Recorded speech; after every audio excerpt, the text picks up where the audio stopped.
这支影片，我想献给所有正在戒烟这条路上，觉得自己快撑不下去的朋友。我叫志明，曾经我跟你一样，口袋里永远少不了一包烟，整整15年。我记得那种感觉，早上起床第一件事就是找烟，饭后如果没有那一根，就觉得浑身不对劲。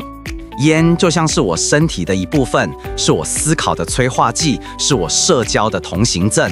直到那一次，我拿着年度健康检查的报告，坐在医生对面，他指着报告上几个我不认识但看起来就很不妙的医学名词和刺眼的红字，眼神非常严肃地看着我说：“志明，你还年轻，但你的肺已经不是这个年纪该有的样子了。”那一刻，我脑子里一片空白。我不是什么专家，只是一个在设计行业熬夜加班的普通人，一个孩子的父亲，一个家庭的支柱。在那一秒钟，我才真正明白，这场跟尼古丁的仗，我非打不可，而且只能赢，不能输。所以，如果你今天点进来，可能也是因为某个瞬间、某句话、某个让你害怕的念头，让你决定做出改变。那么，恭喜你，你已经走出了最难的第一步。但接下来，我要告诉你一个可能会颠覆你过去所有认知的事实：如果你还在用 App、用日历，每天划掉一格，计算着自己戒烟多少天，我必须非常直接地告诉你，这个指标，这个我们所有人都奉为圭臬的数字，根本没用。是的，你没听错，计算你戒烟的30天、60天，甚至100天，对于你是否能真正戒断，几乎没有任何实质意义。多年来，在我自己挣扎以及后来帮助身边朋友的过程中，我发现一个残酷的规律：绝大多数的复吸都不是发生在最难熬的第1周，而是发生在那些自以为已经稳了的时刻。他们之所以失败，就是因为从一开始就盯着一块错误的计分板。我知道你现在肯定满脑子问号，如果天数不重要，那到底什么才重要？为什么我们听到的所有建议，成锅前2周就好，满1个月就成功大半了，反而会让我们一次又一次的掉进复习的循环陷阱里？别急，先给我10分钟，答案不在日历上，而在你的生活里。接下来，我会跟你分享一套我从自己和无数人的失败与成功中总结出来的真正衡量你是否彻底戒断的标准。首先，我们得公平一点，计算天数并不是完全一无是处，它唯一的作用就是帮助你理解自己身体正在经历的生理戒断时间表。这就像一张地图，告诉你接下来会遇到什么样的地形。第一天，你的身体会开始抗议，这是意志力的战斗。你的任务只有一个，想尽一切办法撑过去，告诉自己，就今天，就24小时。第3到第5天，是你体内那个住了10几年的尼古丁恶魔在发起最疯狂的反扑，它会在你耳边尖叫狮吼，让你头痛、焦躁、注意力无法集中，甚至对全世界都感到不爽。很多人都在这里投降，但你必须清楚地意识到，这不是你想抽烟，而是你身体里的化学物质在垂死挣扎。这是黎明前最黑暗的时刻。熬到第14天，你会遇到所谓的2周关卡，身体上的渴望已经减弱很多，但心理上的习惯性冲动会冒出来，比如开车时习惯性的想摸烟盒，吃完饭习惯性的想点上一根，这时候意志力稍微松懈，就很容易破功。撑到第30天，1个月，恭喜你，你的大脑开始尝试着在没有尼古丁作弊的情况下，自己分泌让人感到快乐的多巴胺，这是一个重要的转折点。第90天，3个月，神经科学的研究告诉我们，一个新习惯的回路需要大约90天才能初步巩固。这意味着不抽烟正在从一件需要刻意忍耐的事，慢慢变成一种新的自然状态。你大脑里一条通往健康的新高速公路终于铺好了地基。然后是1年。脑科学的扫描显示，吸烟者的大脑神经通路要在大约1年后才能真正恢复到和非吸烟者相似的稳定状态。你看，这就是天数能告诉你的所有事情。它描述了你的身体这台精密的化学工厂是如何一步步摆脱对外来化学物质的依赖，回归正常运作的。但是我要说的就是这个但是，这一切仅仅是生理层面，这与心理层面的彻底戒断，也就是我们所追求的真正自由的状态，几乎没有直接关系。让我用一个比喻来解释，你马上就能明白。戒烟就像一场横跨你人生的超长马拉松，而只计算天数的戒烟者，就像一个只会低头看自己运动手表的跑者。他跑了5公里，看了看表，配速不错。他跑了10公里，又看了看表，哇，我比上次快了3分钟，我太强了。他为荧幕上的数字感到骄傲，他觉得自己状态绝佳，冠军在望。他从不抬头看前方的路，也不感受自己的心率和呼吸。然后在第30公里的地方，一座巨大陡峭、仿佛没有尽头的上坡突然出现在他面前。这就是跑者们闻之色变的撞墙期。他的心率瞬间飙升，呼吸开始紊乱，双腿像灌了铅一样沉重。之前对着手表建立起来的所有自信，在这一刻被残酷的现实击得粉碎。他脑子里只有一个念头：我不行了，太痛苦了，我为什么要跑这个？于是他停下脚步，退赛了。而另一个智慧的跑者呢？他也会看表，但他更关心自己的身体感受。他会抬头观察前方的路况。他看到远处的上坡时，他不会恐慌，而是会提前调整呼吸，放慢一点点速度，保留体力。当他真正踏上那个坡道时，他是有准备的。他知道这很难，但他更知道这只是赛道的一部分。只要用正确的方法，一步一步就能征服它。现在你明白了吗？那座陡峭的上坡，那个弯道，那突然起来的侧风，才是这场马拉松真正的挑战。他们就是你戒烟之路上的人生里程碑事件。你只盯着跑了多少公里，戒了多少天，对你如何克服这些真正的挑战没有任何帮助。你以为你赢了时间，但你从未准备好去赢得生活。所以我想问问你，在你过去可能失败的戒烟经验中，你真的是败给了时间吗？还是你败给了某一个让你压力爆棚的下午，某一个让你欣喜若狂的夜晚，或者某一个朋友递来香烟的饭局？在留言区分享你的故事，你会发现我们都不是输给日历，而是输给了某个特定的场合。这就带我们来到了那个最致命的陷阱，我称之为60天陷阱。回想一下，你是不是也曾这样？你靠着惊人的意志力，成功戒烟了30天，甚至60天。身边的朋友都夸你有毅力，了不起。你自己也感觉好极了，你觉得喉咙清爽了，味觉也变敏锐了。你充满自信地对自己说：“我搞定了，我已经控制住它了。”然后呢？一场重要的商务应酬，酒过3巡，客户递上一根昂贵的香烟，说：“来，就一根，没事儿。”你犹豫了一下，心想：“我都60天没抽了，偶尔一根应该没关系吧？”于是你接了过来。或者一个和伴侣激烈争吵的夜晚，你被误解，感到委屈、愤怒，胸口堵得慌，那股熟悉的冲动像海啸一样淹没了你。你冲下楼，在便利商店买了那包你发誓再也不会碰的烟。又或者你辛苦半年的专案终于大获成功，奖金到手，团队为你欢呼。在那种兴奋和喜悦的顶峰，你感觉需要一个仪式来庆祝，而那个最熟悉的仪式就是点燃一根烟，然后就没有然后了。那一根变成第2天的一包，再变回了从前的样子。之前60天的努力全部归零，你陷入了更深的自我怀疑和挫败感中。这就是60天陷阱。你以为你赢了时间，但你从未真正赢过生活中的挑战。因为在这60天里，你的生活可能风平浪静，你从未经历过任何真正意义上的压力刺史。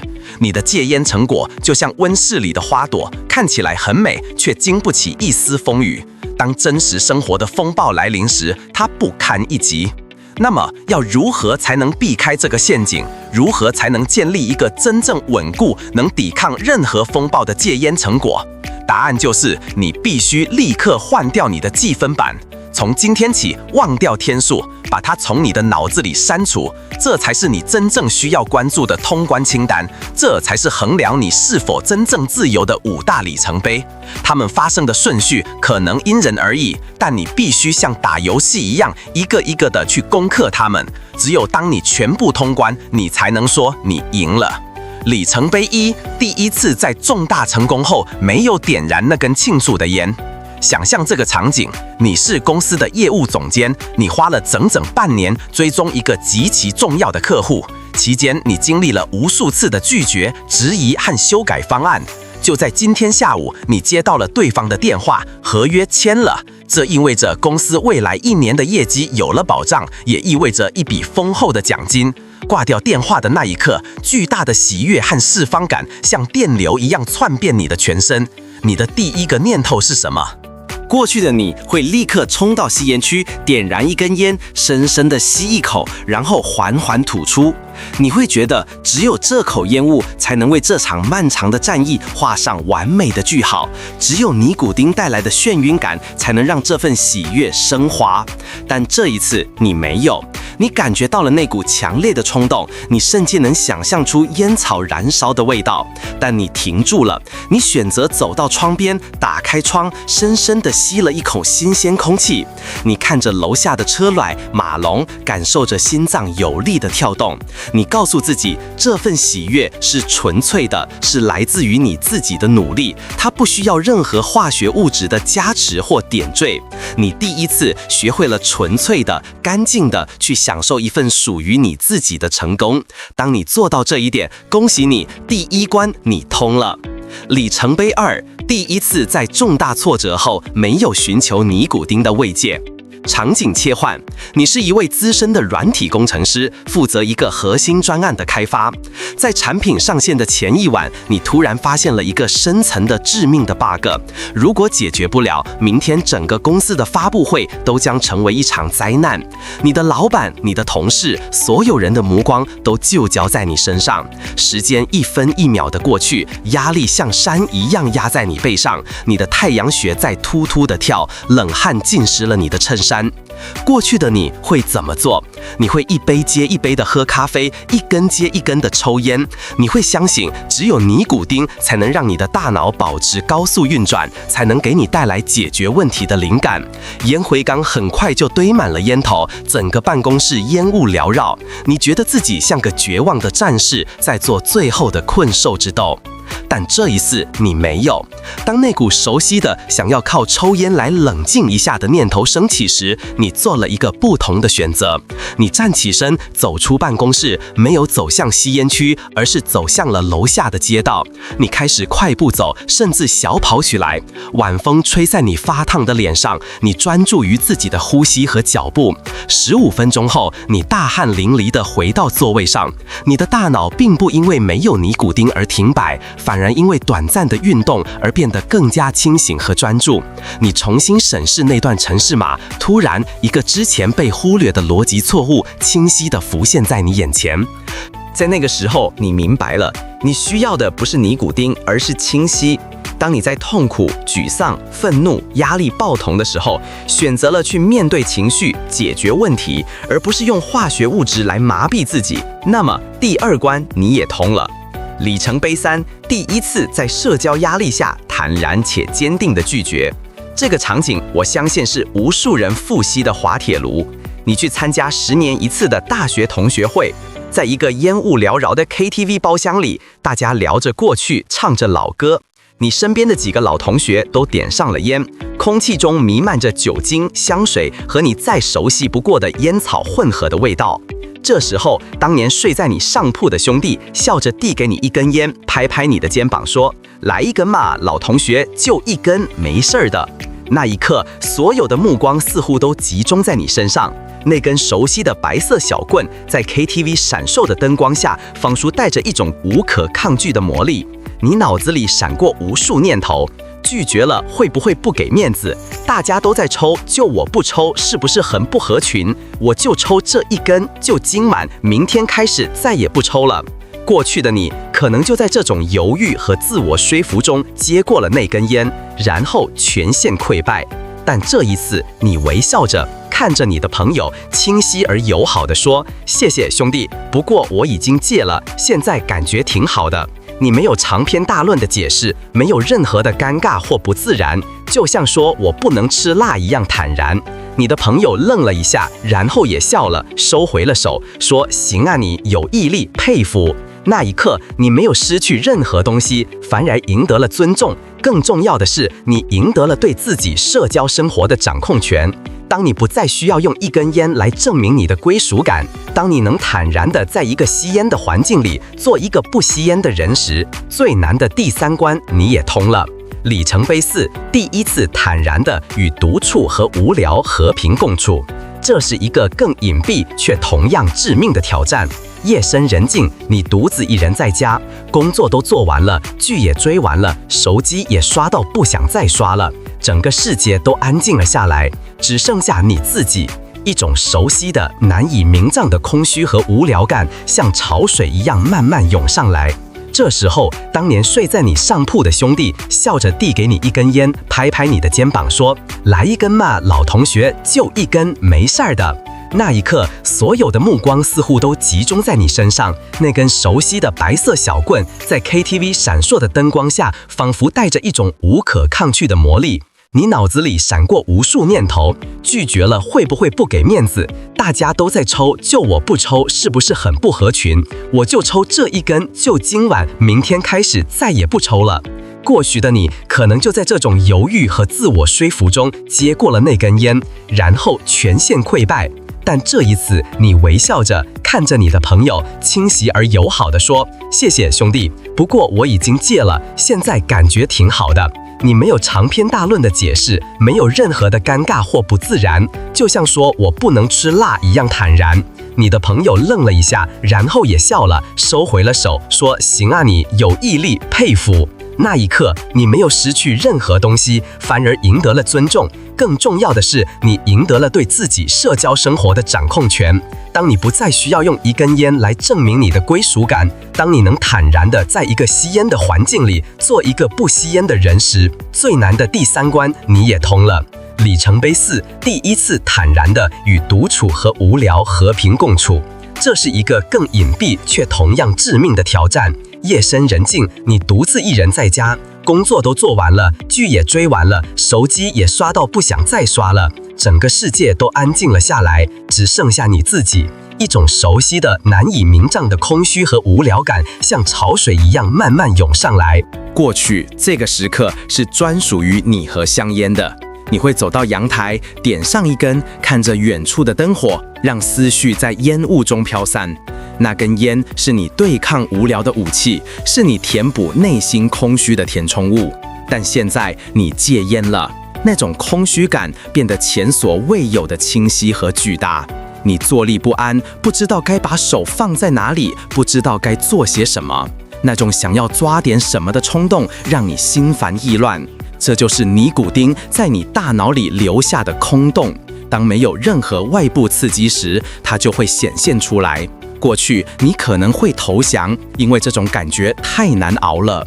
但这一次你没有，你任由那种空虚感存在，你只是观察它，感受它，但不被它控制。你站起身，从书架上拿下那本买了很久却一直没看的书，给自己泡了一杯热茶，然后坐下来开始阅读。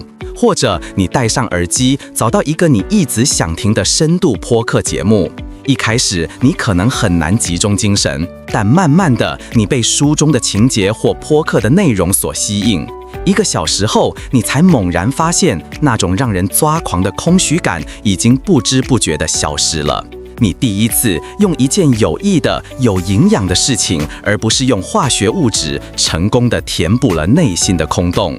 当你学会了与自己独处，当无聊不再能触发你的烟瘾时，第4关通关。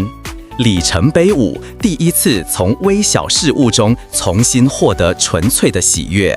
这是最后一关，也是最美妙的一关。它不是一个挑战，而是一个信号，一个你的身心已经被彻底疗愈的信号。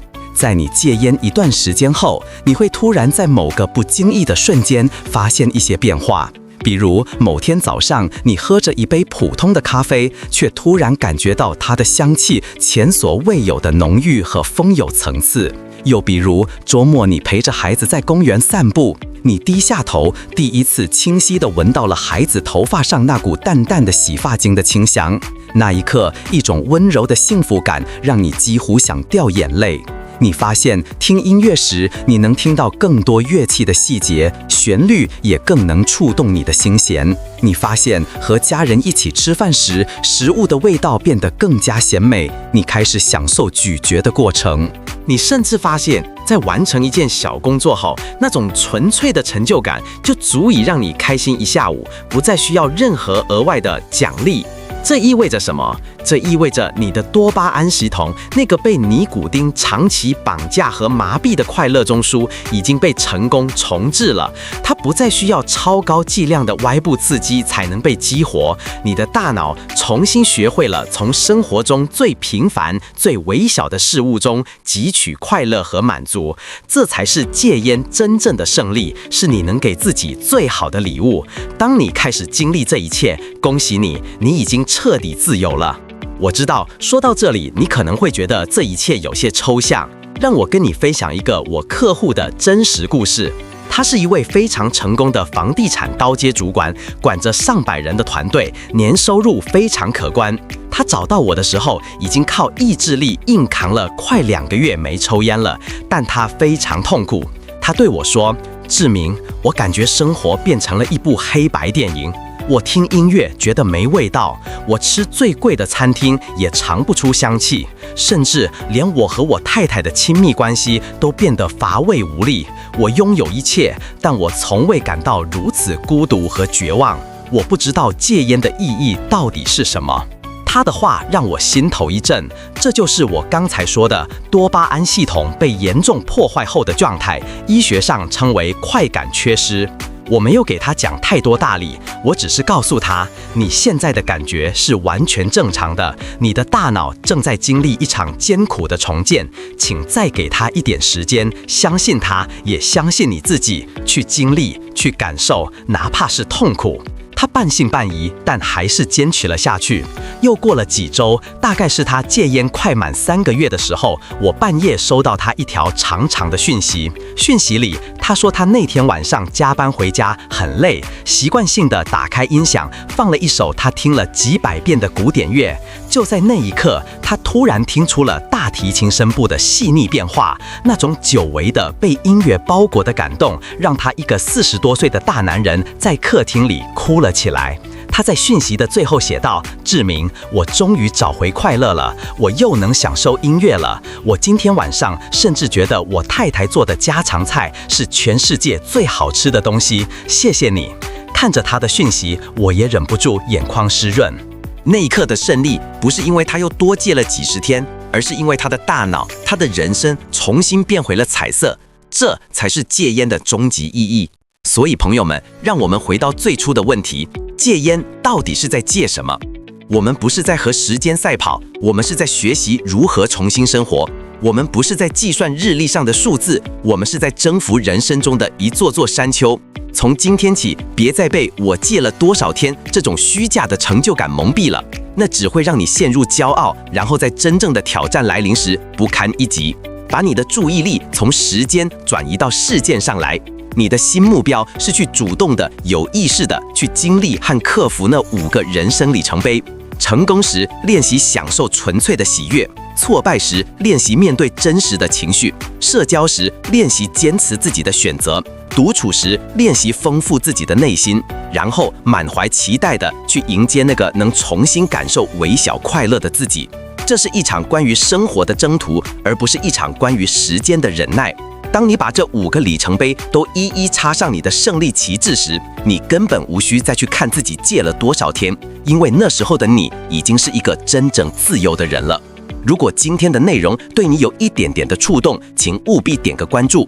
我会持续分享更多像今天这样真正能帮你走过戒烟这条路的实战经验。老实说，这类敢讲真话的内容，不知道什么时候就会消失，所以也建议你按下保存，把它当成你的戒烟地图，迷路的时候就拿出来看一看。